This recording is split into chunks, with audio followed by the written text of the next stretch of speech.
Hello everyone, and welcome to the second episode in our three-part spring webinar series. My name is Bertie Hertage. I'm one of the Crowdfunder coaches here, and today we're very fortunate to be joined by Joe from Organic Blooms, who put together a recently very successful crowdfunding campaign. So welcome, Joe, and thank you so much for joining us. Well, thank you. Thanks for having me. Well, our pleasure. So to kick off, today we're going to be speaking about creating your crowdfunding page. And you'll remember from last week, those that were here with us, that we were talking about getting ready to crowdfund. So identifying your audience and getting a sense of what you're going to do during the 4 weeks that we recommend you go live so you can get a solid plan together. It is a very important stage, and certainly this should be done in order. So to watch that, you can go to the Eventbrite link, and the YouTube link is already there to go. So, Joe, it would be really, really helpful if you could just tell us a bit about Organic Blooms and why exactly you decided to crowdfund. Brilliant. Thanks for the intro. We're a social enterprise. We grow cut flowers, organic cut flowers, and we work with people with learning disabilities and mental health support needs. And we get them jobs, basically. We prepare them for work, we train them, and we get them jobs. So the selling of the cut flowers is equally important. It's the driving force behind our business. It enables us to get the income to employ people and to create the jobs in the first place. So these are people who wouldn't access mainstream employment normally. We also feel that cut flowers creates a really therapeutic work environment. So we've been going for quite a while, but we've had a brilliant surge of interest in British cut flowers and organic flowers. So we wanted to take advantage of the position we were in and grow quite quickly, literally, and expand as well. So that was why we thought of crowdfunding, because I think crowdfunding is the ideal way to get some capital quickly and expand. We've tried all of the old-fashioned grants and things, and they're laborious, they take time, you can't respond quickly to your market, and that's why crowdfunding is so brilliant. And it's taken us a year to get round to doing it because we needed, like you said, to build our audience first. Well, thank you for the introduction, Joe. And as you can see, everyone, Joe's surrounded by all of the beautiful flowers in the polytunnel with the dog Tilly on the site. So I think that is great evidence of some of the work that they've done, and that hopefully we'll be able to do much more of. So moving swiftly on, we're going to run through some of the basics that you know.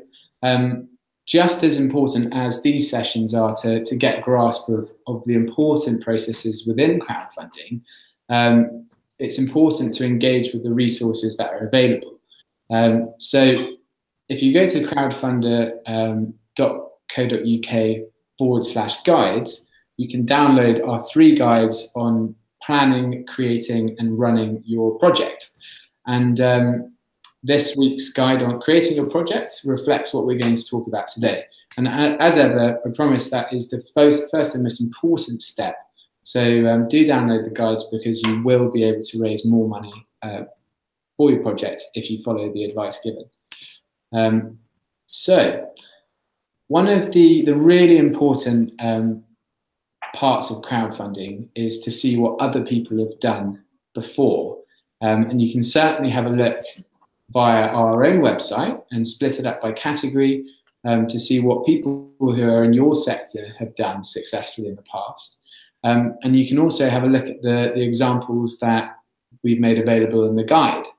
So from there, you'll be able to get a sense of how they constructed their page, they told their story, made their video, offered rewards, and you can pick and choose all of the bits that they did really well and incorporate those into your own projects, and as well as think what they could have done better and try and improve upon that for your own. So we are going to talk about that kind of creating a page process, which is very straightforward and easy. So you should be able to do that if you're social media savvy or a tech wizard. It's very straightforward and easy. So there's 6 basic steps. What you need to do is go to the homepage, crowdfunder.co.uk, and there is a button called Start Crowdfunding, and that's where you can add your project and the basics of your title, how much you hope to raise, and the description. So telling your story and putting all of the information and rewards on there, so people are ready to donate. But yeah, do have a look at that. In terms of getting ready to crowdfund, it's not something that you have to do offline and then add at a later date. You can save it as you go and come back to it, so you don't have to do it in all one fell swoop. So, Joe, it would be really interesting to hear a bit more about how you told your story and what you thought was important to put on the page. We already had quite a good rapport with our customers. We already had a good Facebook presence. We were doing blogs, so we knew stories were important. And we've got so many stories to tell that we're lucky. We've got the stories of our workers and how what we do transforms their lives. We've got the stories about the flowers. So we've got images. So all of that helps. But it's still a very different thing, crowdfunding, from what we're normally doing, because you're actually, I don't like asking for money. I don't like just asking for money. That's where the reward side is very useful. So we had to also succinctly tell our story to a whole new audience. So we learned the lessons that we already had. You know, we used all our tools, but we felt that we needed to present ourselves much more clearly, so that people could read at a glance, because we felt we weren't going to have very long to tell this story. The images were key and the video was key. I think that is so important. And we stuck to all your guidelines. Your guides are brilliant. We read them page to page. And we also did what you said. We looked at lots of different we went for organisations that were like us, so other social enterprises, but we also went for others too, because you can learn from the very commercial end as well. Yeah, it is all about telling that story in as easy as a way to digest as possible. So I think that's where the images come in, the ability to just have little quotes. We did record some more video footage, which I would have liked to have used, but I'd actually, it was all going so well I didn't need to. But some little tiny interviews with our trainees and our staff, which we can use later. We were going to use them on updates and things. But I think for us, it was the visual sense of what we do was very important. Thank you, Jay. Yes, I think you put together a wonderful page which was able to clearly convey what it was that you did. And we're going to have a look at the page in a moment. But Joe, did you have a few people to assist and to work on the page or the campaign with you? So I appreciate it can be quite a lot of work for one person. Yeah, I was lucky. I've got somebody who well, I've got a good team around me, and we're all very established in the business, so we can all speak about the business. I had a brilliant filmmaker who made our video and charged us hardly anything, and he was just a friend of a friend, and he just captured us immediately. So we were very lucky with that. And he'd never met us before. But I've got someone who helps me write, and I've got Wendy who does all our social media stuff anyway. I mean, we're all doing other jobs too, so we're all embedded in the business, but we all know how to kind of tell our story, and it's quite good. We got as many people's input as we could manage, because actually we started doing the rewards and too many of us were doing those, so we actually ended up having a smaller team for that, because you have to keep it tight as well.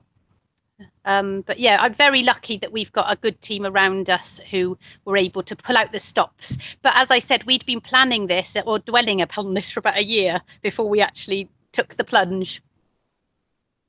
I think that goes for everyone, is whether you are an established business or you're an individual or you're just starting afresh. you lean on the resources that you've got. And in that first webinar, we talked about building a team around you. So identifying where you might have weaknesses or where you might need assistance, and getting those on board, whether it's people within your organization or external to it. Just like Joe, where you realized that you didn't have someone to make a film, but you knew of someone who could, and started a conversation with them to see if they'd be interested in putting something together. So I think it's very important to be pragmatic and think about how much time you have, and who can write the content and help with different parts of the campaign. So in terms of a story, what we believe are the important factors to get on the page are what you want to achieve, who you are and what you do, and how you will use the funds raised. And really, to me, that would be supplying enough information to someone for them to make an informed decision. What a lot of people do incorrectly is just to put a minute part of content on the page, which isn't enough information for anyone to go on for making a financial decision.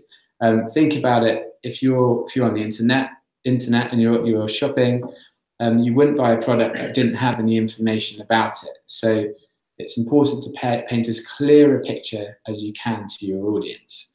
And you can do this by using a range of images to make sure that it's varied, and that you've got different pieces of content on there which will inspire interest and engagement. It's possible to add testimonials, people who have experienced your product or organization before, or the people who stand to benefit from what you hope to do.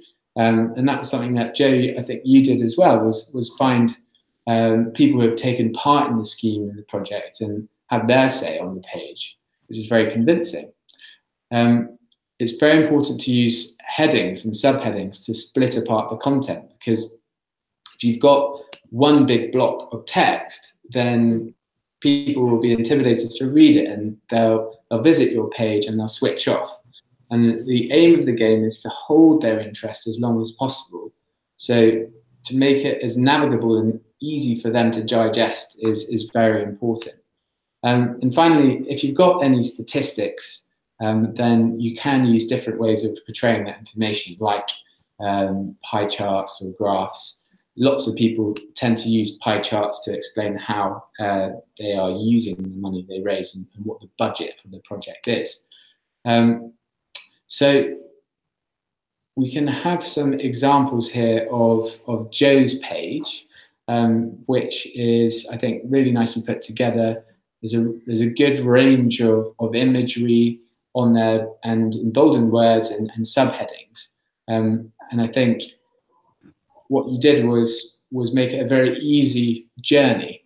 So on this page, we've got what we do. So introducing organic blooms and the great work that happens on the site and as part of the organization. On the next one, you've got exactly why we need your help.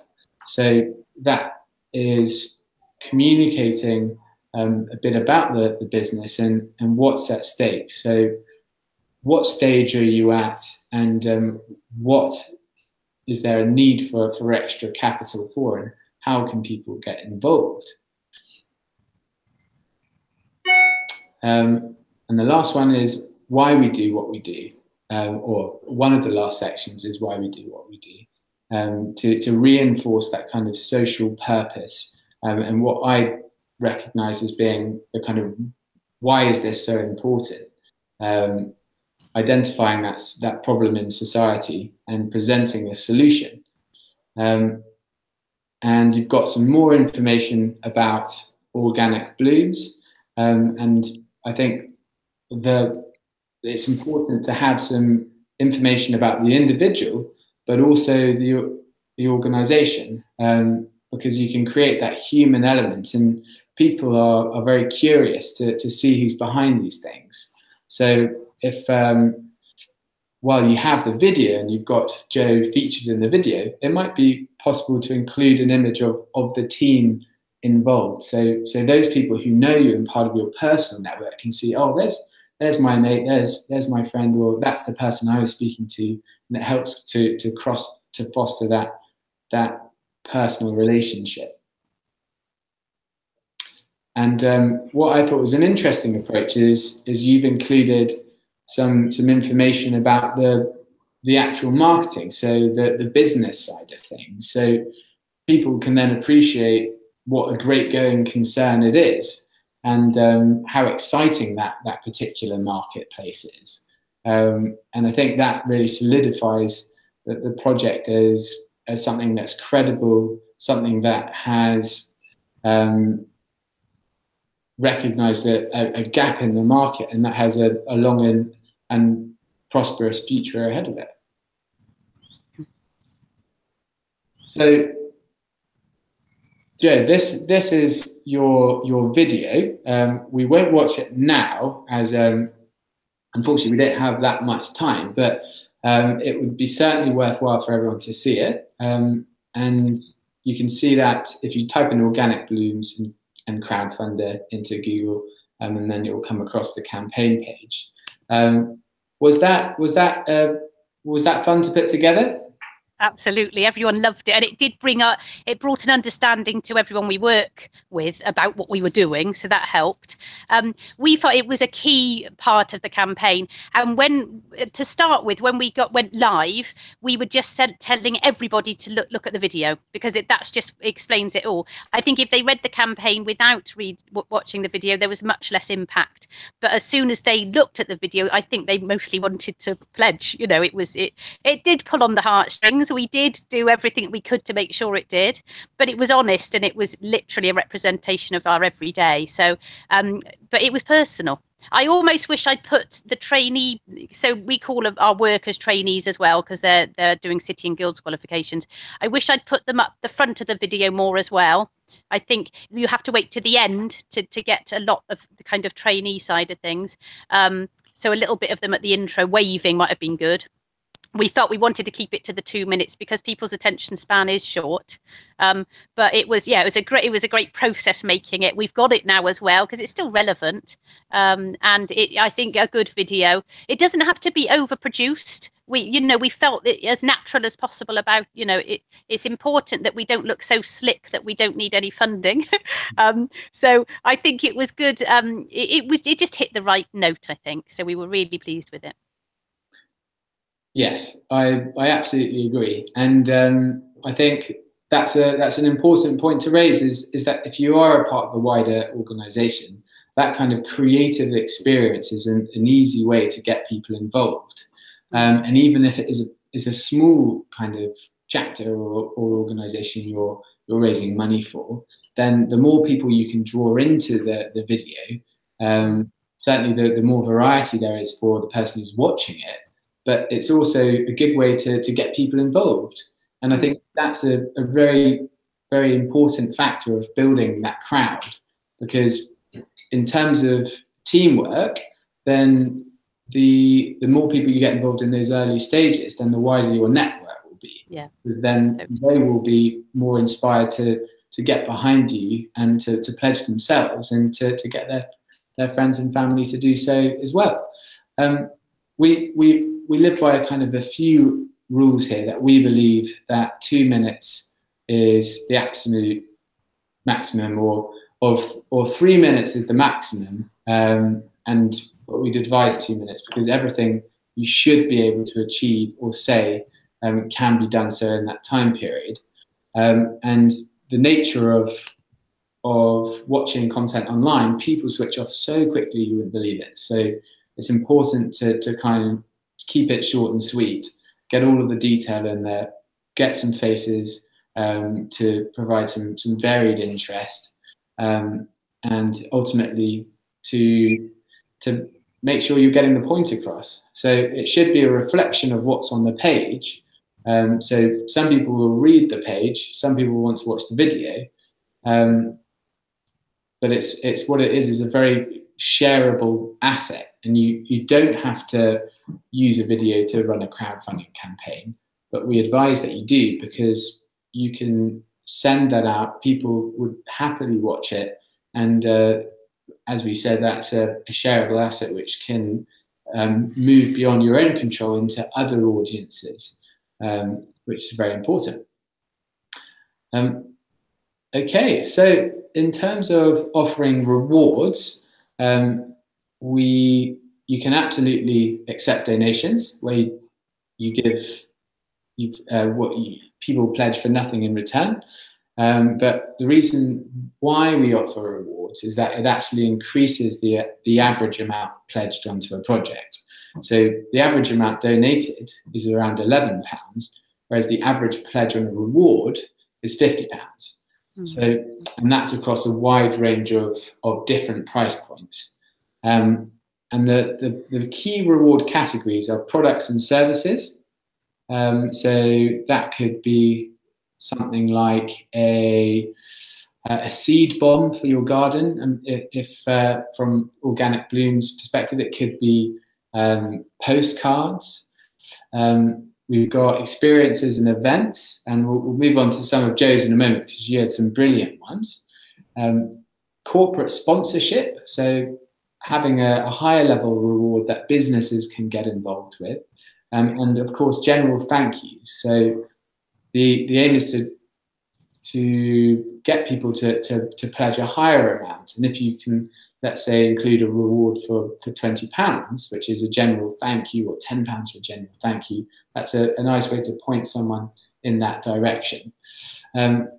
So, Joe, could you tell us a bit about some of your rewards and what worked well, what didn't, and what you'd advise? Yeah, the whole reward thing, it's a new thing for us, so it took a lot of getting our head round. To start with, we thought, oh, we've got to get loads of things donated. That's the only way we'll make money. And that kind of diverted us a bit.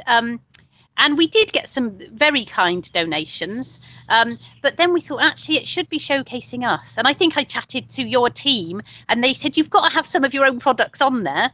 We were worried about kind of selling what we normally have. We wanted to do something different, so we did kind of offer some special things that you can't get on our website, but also we had to make sure that the value wasn't just like selling. There had to be a slight donation element, and we had to be able to fulfill it. So there's lots of questions to be asked. You've got to know you can do the volume, but obviously you can put a stock control on it. It's got to be something that will entice your existing customers to pledge, so that something new. It's got to represent you, and it's got to make a bit of money as well. So we added quite a few through the campaign as we learnt. So that's a good thing to know. You don't have to have it all up front. And we thought the experiences, that were going quickly was the experiences coming to our site, because we're actually not open to the public very often. So that was quite nice. And our bestseller was the organic gin and flowers afternoon. I think we sold nearly 60 of those. And it's going to be fun to run as well, that one. So we have to make sure we've got enough days in the year to deliver things like that. So it was one of the things that surprised us that we had a sponsor a bed of flowers as a pledge reward, and that was really popular. And that was about £40. So it was a nice amount. And we've got a resident kind of artist. One of our florists is an artist, and she would do a personal plaque on each bed. And there were some lovely messages that came with those as well. So that was a surprisingly good one. So I think it's about having variety. It's about having a whole range of things to offer, working it out carefully across all the price points, putting some high value ones in. We thought we'd get more corporate pledges, but we didn't, but that was fine. But I think you've got to have them in there. You've got to aim high, and you've got to know you can fulfill it, and it represent you, I think. Thank you, Joe. Yes, I think that's one of the important things to see the opportunity, is that if you have a very product orientated business where you have something to give away, then that's a great opportunity to funnel through some of that on the crowdfunding campaign to build up some of the numbers and gain the momentum. And if you think about crowdfunding, it's a very finite period of time. It's only about 4 weeks. So it's a slightly different marketing approach. And what you're able to do is convince those people who have always been on the fence before to get involved now, because it's exciting. There's a lot of media attention about it. So I would recommend that's an excellent way to get people who have been on the fence, but it's also a great way to reach out to new, fresh markets of people who haven't experienced your product before and might like what you do, because you have a really good excuse to reach out to them because you're trying to raise this money and you've only got so long to do it.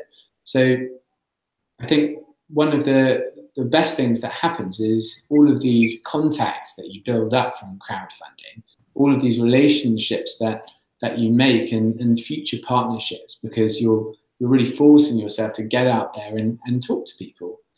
And I think in terms of rewards, think about what is easy for you to offer, what you can do which is maybe part of your business proposition already, and what can you make exclusive for the actual crowdfunding campaign itself. Can you give people a really good incentive to get involved? So here are a few of Joe's rewards. In the top left-hand corner, that is the donate button. So you might not see that until your project is live, but once you're live, people will be able to donate directly, which is essentially nothing that you have to fulfill there. They're just pledging towards your cause because they like the idea.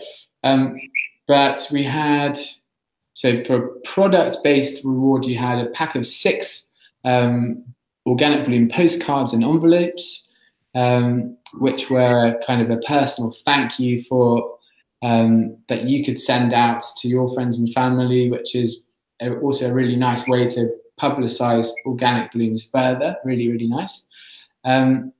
You had the gin reward, which went down very well, which is more of an experience and event, wasn't it? So for £30, an afternoon of organic gin and flowers, where you essentially go and taste a range of different gins on the site.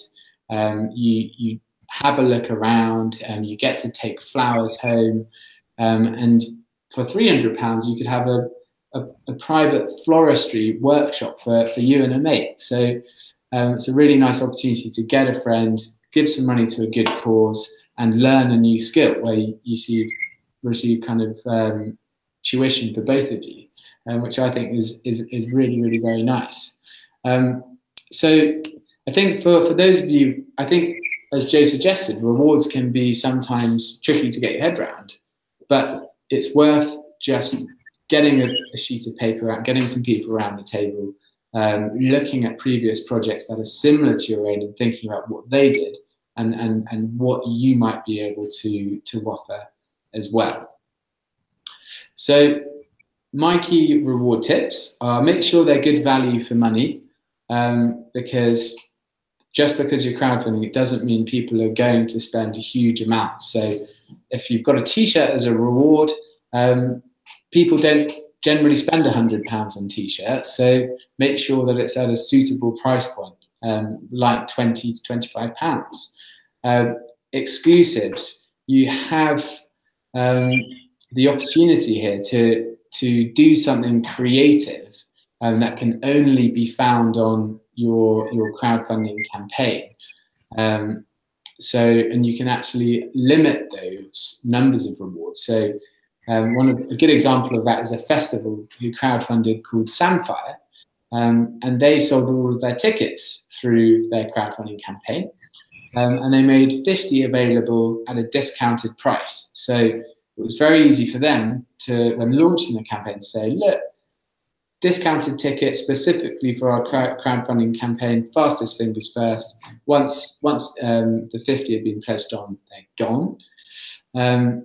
And as we suggested, make sure that they're interesting, they reflect the personality and the ethos of your business.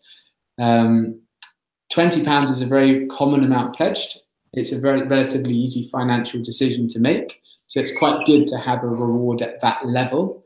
But you can increase across a variety of different price points. And just to comment on what Joe said about the corporate rewards, they absolutely, I think, can be an interesting thing to add to your crowdfunding campaign to get the higher pledges. But what I would recommend doing is talking to different corporations, businesses, or higher net worth individuals prior to going live to get a sense of what they would be interested in supporting. So if you can make a list of all of those different people in your area and talk to a few of them, you'll quickly get a sense of what is a relevant reward. And you can even suggest that they tell you exactly what they would be interested in pledging. And then you've got all of these conversations prior to going live with your campaign, which then gives you that assurance that you know some of these activities are planned and in the crowdfunding calendar, so to speak. So I just wanted to touch on setting your target again. This is something we discussed last week, but it is an important area, I think, to start with before going live. And I would always recommend starting with the minimum you need and putting in a really good plan to overfund. And what you can do a quick calculation. If the average pledge with a project with a range of rewards across different price points is £50, then what you can do is divide your target by 50, and that will give you an idea of how many pledges at £50 you need. And we know that 1 in 20 people on average who visit your page will make a pledge. So you can multiply that figure by 20 to give you your overall audience size. So do that little calculation, and that will give you a rough estimate of the kind of audience you need to support the size of your crowdfunding campaign. But yeah, the next steps, what I'd suggest is really read the guides. But as you see in this image, this is the Go Live tab. You can either schedule it to go live at a date of your choice. This can be a bit confusing. You have to enter in the dates and then click Go Live to schedule it, or you can just go live and it will automatically jump on the website. And it will only appear in the search functionality on the website once it's got a pledge. But yeah, it's a very simple and straightforward process, and we're very proud of that fact. So do your best to create the page, and if you've got any questions, you can of course reach out. So, Joe, what are the question on everyone's lips? Oh, what are your key crowdfunding tips? Oh, I've got so many. I'll try and do the highlights. Take advantage of the sense of urgency. I mean, it feels like a pressure, but it's an important pressure. You're not going to want to crowdfund every month or even every year. It is a one in every few years thing, and it's an opportunity to take advantage of. It did give us a real buzz. It was something we just focused on. We got a bit obsessed by it and refreshing our page. So I think that urgency is very important for it. You know, our thoughts were buzzing and we were creative, and it was really a good thing to have the urgency, but also know that you're not going to do it again for a while. So you really do need to aim high if you can, without being unrealistic. Secondly, make it personal. That's really important. We had a lot of links. We had over 260 people who pledged, and a lot of them made comments, and it was very personal and a very emotional process actually. But I did so many personal emails with the link. don't expect it all to be through Facebook and social media. I think personal contacts are so important, and I used every single one I had. And I think it's really important to do that, a very personal approach. I don't do it very often, so it came as a shock to people, and they completely responded. It was amazing. So yeah, and that was where we started, actually, and I think that was your advice as well. Keep it close to home to start with, friends, family. They created the buzz, and then it goes wider and wider, and then we were getting donations from people we never knew, large donations, so it just escalates. So keeping it personal, the sense of urgency is great. Keep being creative. Your platform is great, very easy to use. A few little things that I didn't know at the time. Once somebody has pledged on a reward, you can't alter anything for obvious reasons, but I hadn't put some dates of events and things on there. So you can use the updates to do that, but it's easier if you get all the info on that reward. Put as much info on the reward as you can, because you can't edit it after. Use the update feature that you've got to keep in touch. But remember, those people have already pledged, so you've got to word it differently. Don't annoy people too much. You know, I think the way to keep the campaign going without saying, please pledge, is give them new information. Have a new reward that you offer. Say, have you seen this? Oh, you can say, I know you've pledged, but could you ask 3 friends to pledge now? It is hard asking all the time for a month, which is why you don't really want to do it for more than a month. But try and find new ways of keeping people interested. And yeah, I had layers and layers of different contacts that I used as I went through. And I must say that the Crowdfunder platform is amazing. When we were featured on your platform, it went very crazy for a bit. So we are glad we went with you, for definite. Well, thank you very much. And I think it's also important to mention that you did receive a match fund as well from Santander.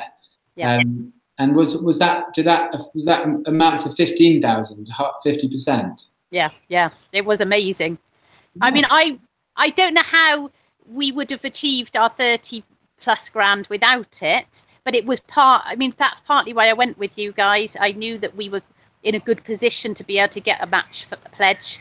And interestingly enough, though, once we got it, the momentum, it slows it down the nearer you get, actually. Really? So it was interesting to know how much we would have got without it. But no, it was great. I can't complain how we get the money. And it was amazing. Good. Yes. So I think for everyone who is creating their project, you have the option in that process of seeing what funds are available.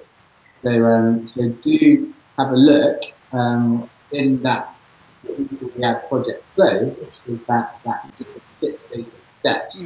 Once you've created a page, there's an extra funding tab. Do have a look at that to see what you might be eligible for, and it is a very straightforward application process.